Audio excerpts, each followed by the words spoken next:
Now, we are talking about two world leaders here. I'm talking about U.S. and China laying out their plans for artificial intelligence. In terms of comparing, contrasting, because now we've heard from both sides, what was the big standout for you? Well, I think the big standout is really that much of this is a new technological label for old geopolitics, going back to the computer revolution and most importantly, the internet revolution. There's been a fundamental divide between China and the United States and its allies over how to govern the internet that is exactly spilled over into this debate over how to govern AI. And therefore, we're going to hear a lot of the same themes. As you said, there is in the Chinese approach an emphasis really on governmental control and regulation of AI, much as its attitude has been about the internet itself, as witnessed by the Great Firewall. The contrast with the United States has been that we have emphasized what's called a multi-stakeholder model, in which civil society, especially business, but academics and civic society organizations really play the leading role in organizations like ICANN, which is the key governance organization for the internet. And that's been a source of continuing tensions.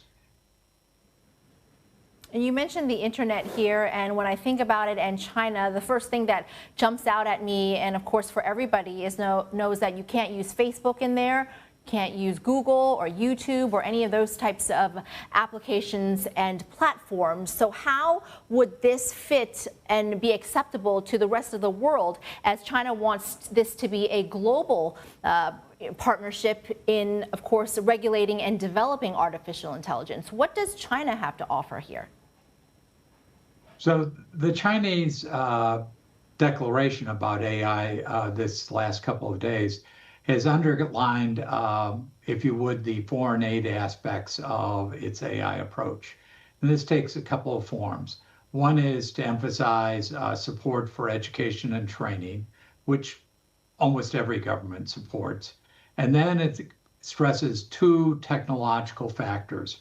One is that the AI models of the future should be freely shared, and they should be based on what's called open source AI models, which is really where DeepSeek and the other Chinese models are specialized, as opposed to models like those in the United States, which are highly proprietary, although they have some open source code in them. And so China is saying open source is better for the global South, and then it's decrying US export controls, saying that that raises the cost and impedes the technological capabilities of the Brazils and Indias and Indonesias of the world, the countries that they're really courting on as growth markets that they hope might realign more closely with them on AI governance. And also just wanted to ask about, China has called for more coordination globally, but you also mentioned these differences that China has with the US when it comes to the internet, the Great Firewall. So do you actually foresee China and the US coming together to work out some sort of global governance framework? No, what China is suggesting is that this be all put underneath a UN framework, so that governments will be put back in charge of the key decisions for AI, and they hope in the long term the internet as well. And the US is not going to agree to that. This is a bipartisan position of the US since the days of the Clinton administration and the emergence of the internet. And it by and large has had the support of Western Europe, Japan, and Korea. But that will be the debate that the China initiative will spur again. And China will try to take advantage of the fact that the Trump administration's AI initiative broadly denounced the Biden administration's, if you would, soft guidelines for AI safety and consumer protection and privacy, and basically said those are restricting their AI growth, and so we're putting them aside for the time being. That really creates a worry in many countries, and it's a break with the Biden approach, which had stressed, again, multi-stakeholder, non-governmental control of these technologies, but with, if you would, guardrails on the lanes for growth of the AI systems. So the US diplomats are going to have to deal with the fact that for the time being, until the Trump administration is willing to talk more about safety and other types of issues with AI, they're going to be trying to fight a new Chinese initiative with, if you would, no particular plan as a counterpart, except stick with the internet model as we know it. Peter, you were formerly with the FCC under the Clinton administration, also with some experience in the USTR as well.